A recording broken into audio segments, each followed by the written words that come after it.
नमस्कार दोस्तों, एक बार फिर से स्वागत है आप सबका आपके अपनी चैनल ज्ञान की बातें में। दोस्तों, आज हम अपरा एकादशी की संपूर्ण व्रत कथा सुनेंगे।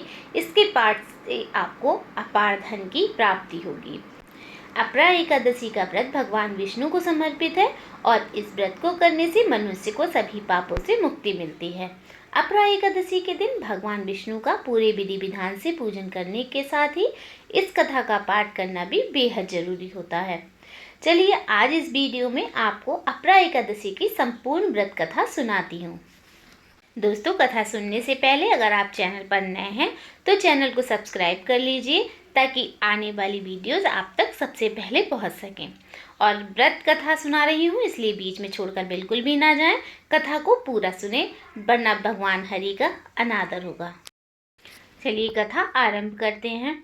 तो कथा इस प्रकार है। युधिष्ठिर ने पूछा, जनार्दन, ज्येष्ठ के कृष्ण पक्ष में किस नाम की एकादशी होती है? मैं उसका महात्म्य सुनना चाहता हूँ, उसे बताने की कृपा कीजिए। भगवान श्री कृष्ण बोले, राजन, तुमने संपूर्ण लोगों के हित के लिए बहुत उत्तम बात पूछी है।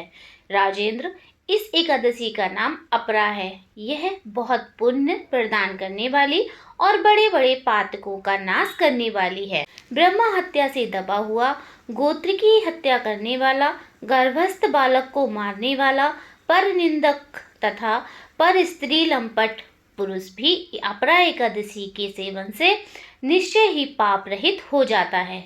जो झूठी गवाही देता है, माप तोल में धोखा देता है, बिना जाने ही नक्षत्रों की गणना करता और कूटनीति से आयुर्वेद का ज्ञाता बनकर वैद्य का काम करता है, ये सब नरक में निवास करने वाले प्राणी हैं। परंतु अपरा एकादशी के सेवन से ये भी पाप रहित हो जाते हैं। यदि वह क्षत्रिय छात्र धर्म का परित्याग करके युद्ध से भागता है तो वह क्षत्रियोचित धर्म से भ्रष्ट होने के कारण घोर नरक में पड़ता है। जो शिष्य विद्या प्राप्त करके स्वयं की गुरु की निंदा करता है वह भी महापातकों से युक्त होकर भयंकर नरक में गिरता है। किंतु अपरा एकादशी के सेवन से ऐसे मनुष्य भी सद्गति को प्राप्त होते हैं।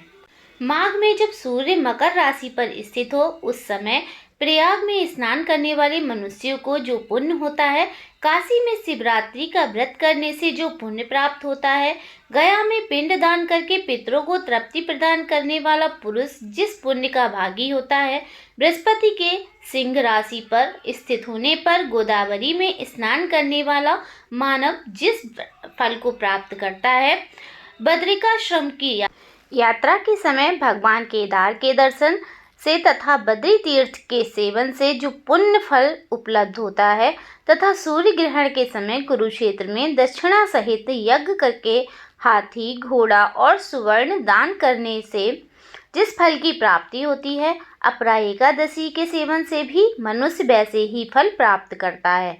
अपरा को उपवास करके भगवान वामन की पूजा करने से मनुष्य सब पापों से मुक्त हो श्री विष्णु ललेट में प्रतिष्ठित होता है। इसको पढ़ने और सुनने से सहस्त्र गोदान का फल मिलता है।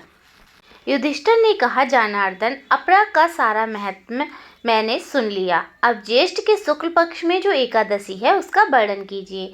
भगवान श्री कृष्ण बोले, राजन, इसका वर्णन परम धर्मात्मा सत्यवती नंदन व्यास जी करेंगे, क्योंकि ये संपूर्ण शास्त्रों के तत्ज्ञ और वेद वेदांगों के पारंगत विद्वान हैं।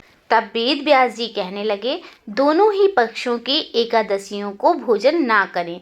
द्वादशी को स्नान आदि से पवित्र हो, फूलों से भगवान के सबकी पूजा करके नित्य कर्म समाप्त होने के पश्चात पहले ब्राह्मण को भोजन देकर अंत में स्वयं भोजन करें। जनना शौच और मरणा शौच में भी एकादशी को भोजन नहीं करना चाहिए। यह सुनकर भीमसेन बोले, परम बुद्धिमान पितामह, मेरी उत्तम बात सुनिए। राजा युधिष्ठिर, माता कुंती, द्रौपदी, अर्जुन, नकुल और सहदेव ये एकादशी को कभी भोजन नहीं करते।